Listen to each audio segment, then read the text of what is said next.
नमस्कार दोस्तों, stock India YouTube channel आपका हार्दिक स्वागत करता है। फर्स्ट टाइम चैनल को विजिट कर रहे हैं तो सब्सक्राइब जरूर कर लें। सब्सक्राइब कर यहाँ से बेल आइकन को हिट करें, ऑल को जरूर सेलेक्ट करके रखें ताकि नए वीडियो का नोटिफिकेशन आपको मिलता रहे। और मित्रों, इस वीडियो के कंटेंट की बात करें तो इस वीडियो में आज अपन बात करेंगे कि निफ्टी में निचले सिरों से जो रिकवरी देखने को मिली है उसकी क्या वजह रही। दूसरी चर्चा करेंगे इसमें इन्फ्लेशन का डाटा जो आज आया है, इन्फ्लेशन के डाटा है, महंगाई की बात करेंगे। तीसरी अगर बात करें तो स्पाइस जेट के Q1 रिजल्ट्स की बात करेंगे। चौथा इसमें अपन बात करेंगे रिलायंस इंडस्ट्रीज। और पांचवा जो पॉइंट है अपन इसमें आईटीसी पर लेटेस्ट ब्रेकिंग न्यूज देखने को मिल रही है, आईटीसी के Q1 रिजल्ट्स और आईटीसी होटल्स के कितने शेयर मिलने वाले हैं शेयर होल्डर्स के। तो इन 5 बिंदुओं पर ये वीडियो केंद्रित होने वाला है। तो मित्रों, वीडियो के अंत तक जरूर बने रहिए, बहुत ही महत्वपूर्ण है वो डिटेल्स इसमें कवर की गई। तो सबसे पहले अपन शुरुआत कर लेते हैं निफ्टी से। और निफ्टी इंडेक्स आज ऑल ओवर देखें तो आज ग्रीन में क्लोज हुआ है। और आज मार्केट की शुरुआत की बात करें तो प्रीवियस जो क्लोज था 19,428 से नीचे मार्केट की ओपनिंग हुई और मार्केट है वो नीचे डाउन ट्रेंड में जाते हुए देखने को मिला। और आज का जो लो है वो 19,257 का लो देखने को मिला। लेकिन जैसे निचले सिरों पर इंडेक्स जाते हुए देखने को मिला, निचले सिरों से बाजार में एक रिकवरी आते हुए देखने को मिली। और जो इन्फ्लेशन का डाटा है, महंगाई का जो डाटा है, उसके बाद में एक रिकवरी मार्केट में देखने को मिली है। और ये जो रिकवरी देखने को मिली है इसके चलते अगर देखें तो इंडेक्स ने और आज 19,465 का एक हाई भी लगाया है। और ऑल ओवर इंडेक्स है वो ग्रीन में और 19,400 से ऊपर है वो आज की क्लोजिंग देखने को मिली है। और मित्रों, अगर निफ्टी की अगर अपन बात करें तो आज की जो गिरावट का जो लीड कर रहा था, आज गिरावट में लीड करने वाले जो इंडेक्स की बात करें तो आज ऑयल सेक्टर था, गैस था और आईटी जो सेक्टर था, इनमें रिकवरी की वजह से आज इंडेक्स में है वो रिकवरी देखने को मिली है। साथ ही में अगर बात करें तो निफ्टी की ने आज 19,400 के ऊपर है वो कि 19,400 से ऊपर होल्ड करते हुए देखने को मिला है। और यदि अपन बात करें इसमें सेंसेक्स की, तो सेंसेक्स भी करीबन 434 अंकों की इसमें गिरावट सेंसेक्स में भी देखने को मिली है। और इसमें जो गिरावट देखने को मिली वो आज जुलाई महीने के लिए जो जुलाई का जो इन्फ्लेशन डाटा यानी महंगाई का जो डाटा आज बॉर्डर बेस्ड मार्केट को है वो आज लूजेज करते हुए देखने को मिला है। ऑल ओवर महंगाई का आंकड़ा है वो पिछले माह की बात करें तो सुधरते हुए नज़र आया है। साथ ही अगर अपन देखें कि निफ्टी ने एक वर्ष के दौरान इस 15 अगस्त से लेकर के पिछले 15 अगस्त तक निफ्टी ने एक वर्ष के पीरियड में, इंडेक्स ने एक वर्ष के इस पीरियड में और 9 से 10% का रिटर्न है वो इंडेक्स ने दिया। ऑल ओवर इंडियन जो मार्केट है, सबसे बेहतर मार्केट है वो एक वर्ष के दौरान देखने को मिला है, जिसने 10% का रिटर्न है वो एक वर्ष की अवधि में दिया है। यानी पिछले 16 अगस्त 22 से अगर देखें तो इस 15 अगस्त के बीच में इस एक वर्ष के पीरियड में और दुनिया के सबसे ज़्यादा रिटर्न देने वाला इंडेक्स है वो निफ्टी का इंडेक्स है वो देखने को मिल रहा है। और यदि महंगाई के मोर्चे की बात करें तो जुलाई का होलसेल प्राइस जो इंडेक्स की बात करें, जुलाई का थोक महंगाई है वो लगातार चौथे महीने है वो नेगेटिव जोन में जाते हुए देखने को मिली है। और जून का अगर बात करें, जून के महीने में जो WPI इंडेक्स था उसकी 4.12 से बढ़ करके और जो जुलाई में -1.36 पर रहा है। यानी ये लगातार है वो चौथा महीना है जिसमें महंगाई का आंकड़ा है वो नेगेटिव जोन में यानी माइनस में देखने को मिला है। और आज जो 14 अगस्त को जो आंकड़े जारी हुए हैं उसमें अगर बात करें तो खाद्य वस्तुओं की महंगाई जरूर बढ़ी है। और खाद्य वस्तुओं की महंगाई है वो अचानक शूट हो गई है।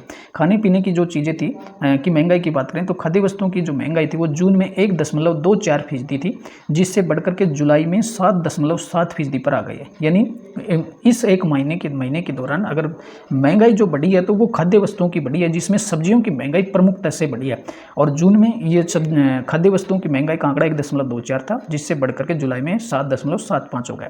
इसी तरह अगर प्राइमरी आर्टिकल्स की थोक महंगाई की बात करेंगे तो -2.87% से बढ़कर के 7.57% पर रही है। जुलाई में ईंधन और बिजली की जो महंगाई दर है वो भी जून में -12.63% से घट करके -12.79% पर रही है। ऑल ओवर सब्जियों की महंगाई है, खाद्य वस्तुओं की महंगाई बढ़ी है, लेकिन ऑल ओवर जो महंगाई है वो घटती हुई देखने को मिली है। और ऑल ओवर की बात करें तो देश में थोक महंगाई की जो दर थी पिछले जून में -4.12 थी। और इसी तरह जुलाई में इसमें बढ़ाते के बाद में जुलाई में भी ये नेगेटिव जोन में देखने को मिली है। ऑल ओवर महंगाई का जो आंकड़ा है वो ठीक ही देखने को मिल रहा है। यानी अगर बात करें तो इसमें खाद्य वस्तुओं की जो महंगाई है वो ज़्यादा बढ़ी है, 7.7% पर आते हुए देखने को मिल रही है। इसी का अगर बात करें तो भारत सरकार ने खाने पीने की जो वस्तुओं की महंगाई थी, खाद्य महंगाई को कम करने के लिए कई उपाय किए। इसमें आरबीआई ने कीमतों में हालिया जो बढ़ोतरी की बात कही है, उसमें मांग और आपूर्ति में असंतुलन और प्रतिकूल मौसम के कारण महंगाई बढ़ी है और ये एक अस्थायी समस्या आरबीआई ने बताई थी। और पिछले 10 अगस्त को आरबीआई की एमपीसी की जो बैठक थी, जिसमें लगातार तीसरी बैठक में रेपो जो रेट थी वो 6.5% पर ही बरकरार रखी गई थी। आरबीआई ने दरों में कोई बढ़ोतरी नहीं की थी, लेकिन आरबीआई ने जो महंगाई का जो रिटेल महंगाई का जो अनुमान था उसे 0.3% से बढ़ा करके 5.5% वर्ष 2023 और 24 के लिए कर दिया था। और यही केवल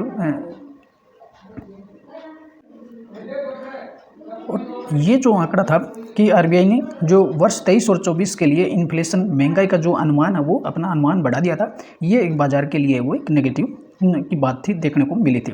और मित्रों, अब बात करेंगे रिलायंस इंडस्ट्रीज की। और रिलायंस का स्टॉक आज करीबन 1% है कि तेजी में देखने को मिला है। और इस गिरावट के माहौल में भी आज रिलायंस में अच्छी तेजी देखने को मिली है। और रिलायंस की अगर बात करें तो इसमें आज रिलायंस पर कुछ बड़े अपडेट्स है वो देखने को मिल रहे हैं। और रिलायंस की जो जियो फाइनेंशियल्स जो सर्विसेज है उसकी अगर बात करें तो उसने लिस्टिंग के लिए बीएसई और एनएसई पर लिस्टिंग के लिए अप्लाई कर दिया है। और जियो फाइनेंशियल ने कुल जो रिलायंस के जो शेयर होल्डर्स हैं उनको 635 करोड़ शेयर है वो अलाउड शेयरों का अलॉटमेंट ऑलरेडी कर दिया गया। यानी जो रिलायंस के होल्डर थे उनको जियो फाइनेंशियल 635 करोड़ शेयर जारी हुए।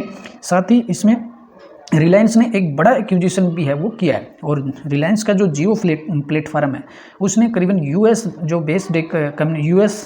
बेस्ड जो कम्युनिकेशन कंपनी है, उसकी बात करें तो जो इक्विपमेंट है कम्युनिकेशन इक्विपमेंट मेकर जो कंपनी है मिमोसा नेटवर्क, जिसका $60 बिलियन यूएस डॉलर में इसका एक एक्विजिशन किया था। और इसका एक्विजिशन है वो जियो की जो रिलायंस की बात करें या जियो प्लेटफॉर्म की या रिलायंस की सब्सिडरी करें, रिलायंस की जो सब्सिडरी कंपनी है रेडियस कॉर्पोरेशन, उसके थ्रू है वो ये एक्विजिशन किया गया था।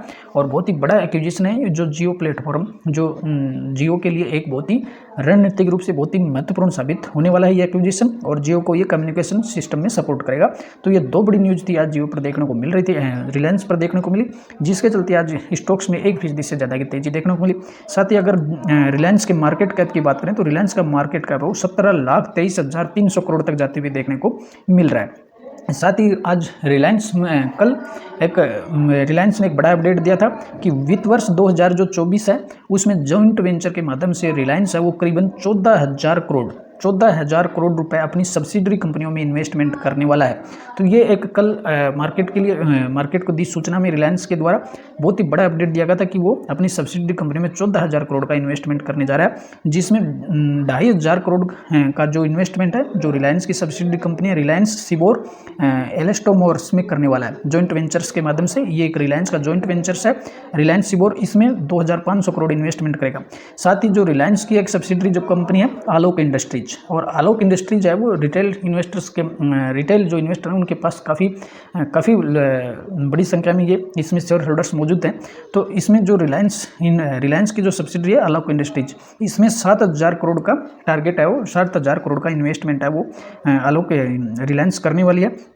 साथ ही और इसमें रिलायंस जो रिटेल है रिलायंस रिटेल में 5,000 करोड़ का इन्वेस्टमेंट है वो रिलायंस रिटेल में होने वाला है। तो इसकी जो 3 सब्सिडरी कंपनियां उसमें करीबन वो 14,000 करोड़ का बड़ा इन्वेस्टमेंट है वो वित्त वर्ष 2024 के दौरान होने वाला है, जिसमें 7,000 करोड़ आलोक इंडस्ट्रीज में होंगे और 2,500 करोड़ है वो रिलायंस सिबोर में होंगे।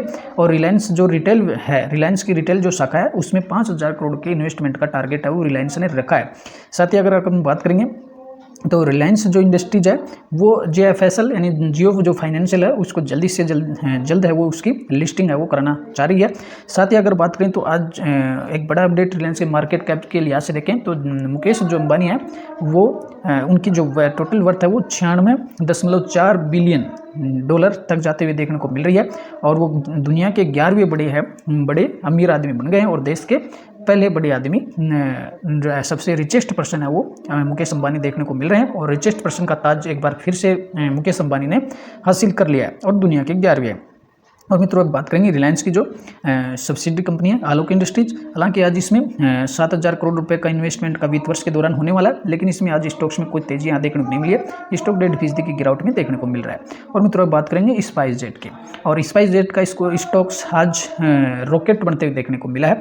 और आज इसकी शानदार है वो जर्नी रही। 6.5% की तेजी यहाँ देखने को मिली है, क्योंकि स्पाइस जेट ने आज प्रॉफिट यहाँ इसमें Q1 जो रिजल्ट आए हैं उसमें प्रॉफिट जंप होते हुए देखने को मिला है और कंपनी ने 205 करोड़ का प्रॉफिट दिखाया। और जो हालांकि ईयर टू ईयर है उसको कंपनी ने 789 करोड़ का ईयर टू ईयर लॉसेज के विरुद्ध है वो कंपनी ने 205 करोड़ का नेट प्रॉफिट दिखाया। तो रिजल्ट्स की बात करें तो कंपनी ने आज अच्छे रिजल्ट्स देखने को मिले हैं। हालांकि कंपनी का जो रेवेन्यू है ईयर टू ईयर 19% घटा है। कंपनी का रेवेन्यू कितना घटा है? 19% ईयर टू ईयर। पिछले वर्ष 2457 करोड़ था और इस क्वार्टर में 2000 करोड़ का रेवेन्यू देखने को मिला। पिछले क्वार्टर में 2145 था। लेकिन एबिडिटा के मामले में अच्छी ग्रोथ हुई है। एबिडिटा 167% बढ़ा है और पिछले वर्ष की बात करें तो पिछले वर्ष एबिडिटा के तौर पर एबिडिटा लेवल पर कंपनी ने 400 करोड़ का लॉसेज दिखाया था और इस क्वार्टर में कंपनी ने 268 करोड़ का प्रॉफिट दिखाया। एबिडिटा के लेवल पर कंपनी ने 268 करोड़ का प्रॉफिट है, 167% की जंप है। नेट प्रॉफिट भी 126% बढ़ा है, जहाँ पिछले वर्ष इसी तिमाही में कंपनी ने करीबन 790 करोड़ का लॉसेज था और लॉसेज है वो पहली बार कंपनी को प्रॉफिट मिला है और कंपनी ने इस क्वार्टर में 205 करोड़ का प्रॉफिट दिखाया। यही वजह थी कि आज स्टॉक्स में शानदार रैली देखने को मिली है और ईपीएस भी 126% बढ़ा है। हालांकि कंपनी का रेवेन्यू है इस अवधि में ईयर टू ईयर 19% घटा है। और मित्रों बात करेंगे आईटीसी की, और आईटीसी में हालांकि आज रेड में क्लोज होते हुए देखने को मिला है और आईटीसी की आज Q1 रिजल्ट्स भी थे और आज बोर्ड ऑफ डायरेक्टर्स की मीटिंग थी जिसमें कुछ बड़े डिसीजंस लिए गए। और आईटीसी के अगर Q1 रिजल्ट्स की बात करें तो कंपनी का जो नेट प्रॉफिट है वो करीबन 17.5% बढ़कर के 4900 करोड़ का रहा है। रेवेन्यू करीबन 7% गिरा है। लेकिन अगर देखें तो इस पर और भी बड़ी न्यूज़ है वो आते हुए देखने को मिल रही है। और बात करें तो इसके आईटीसी ने और शेयर होल्डर्स को डिविडेंड भी जो पे करना है वो शुरू कर दिया है। करीबन जो आईटीसी के 36 लाख जो शेयर होल्डर्स हैं उनको डिविडेंड का डिस्ट्रीब्यूशन करने लग गई है। साथ ही अगर बात करेंगे इसकी अपन आईटीसी के रिजल्ट्स Q1 रिजल्ट्स की, तो अनऑडिटेड फाइनेंशियल रिजल्ट्स हैं आज कंपनी ने पोस्ट किए हैं 4:30 बजे के आसपास। और इसमें रिजल्ट्स की बात कर लेते हैं अपन। तो सबसे पहले अब देखते हैं जून 23 का क्वार्टर और जून 22 और मार्च 23 का क्वार्टर सीक्वेंस ठीक है। सबसे पहले कंपनी के रेवेन्यू फ्रॉम ऑपरेशंस की बात करेंगे तो रेवेन्यू फ्रॉम ऑपरेशंस कंपनी का रहा 18,500 करोड़ का इस क्वार्टर में। पिछले क्वार्टर में था 19,695। तो ये क्वार्टर ऑन क्वार्टर है वो डाउन देखने को मिला, लेकिन ईयर टू ईयर है 18,000, पिछले वर्ष था 18,799। तो ये भी ईयर टू ईयर भी डाउन देखने को मिला है। और टोटल रेवेन्यू भी अगर देखेंगे तो 18,639 करोड़ रहा है। पिछले क्वार्टर में 19,831 था और पिछले वर्ष 19,500 था। तो ईयर टू ईयर और क्वार्टरली दोनों ही दृष्टि से ये डाउन देखने को मिल रहा है। और टोटल इनकम की बात करेंगे तो टोटल इनकम रही है इसमें 19,361, पिछले क्वार्टर में थी 20,152 करोड़ और पिछले वर्ष थी 19,667 करोड़। तो ये ईयर टू ईयर भी डाउन है और क्वार्टरली भी डाउन देखने को मिले। अगर कंपनी के खर्चों की बात करें तो इस क्वार्टर में कंपनी के टोटल खर्चे रहे 12,421 करोड़ का 12,421 करोड़ के खर्चे रहे। पिछले क्वार्टर में था 14,201 और पिछले वर्ष थे 12,900। तो खर्चे ईयर टू ईयर भी बढ़ गए और क्वार्टरली भी बढ़े। अगर कंपनी के नेट प्रॉफिट की अगर बात करेंगे तो नेट प्रॉफिट का column profit for the period, तो कंपनी को प्रॉफिट फॉर द इस क्वार्टर में रहा 5,180 करोड़ का। कितना प्रॉफिट रहा है?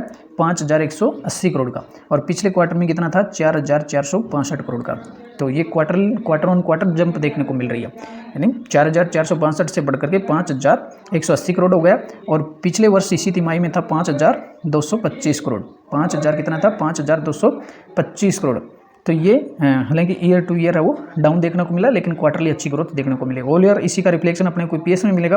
कंपनी का ईपीएस देखें तो इस क्वार्टर में ईपीएस रहा है 4.11 का, पिछले क्वार्टर में था 3.56 का और पिछले वर्ष था 4.17 का। तो हालांकि ईयर टू ईयर देखेंगे तो ईपीएस लमसम बराबर ही देखने को मिला है और प्रॉफिट भी ईयर टू ईयर बराबर है, लेकिन क्वार्टरली अच्छी ग्रोथ है इसमें। 1 अंकों की इसमें तेजी देखने को, 1 अंक की ग्रोथ इसमें देखने को मिले। All over Q1 quarter on quarter results है वो अच्छी ग्रोथ देखने को मिली, लेकिन ईयर टू ईयर इसमें डाउन देखने को मिला है। और मित्रों अगर इसके सेगमेंट वाइज रेवेन्यू की बात करेंगे तो कंपनी का जो सिगरेट जो बिजनेस है उसकी बात करें तो 8,355 करोड़ का रेवेन्यू रहा है, जो ईयर टू ईयर डाउन है और क्वार्टरली इसमें ग्रोथ देखने को मिल रही है।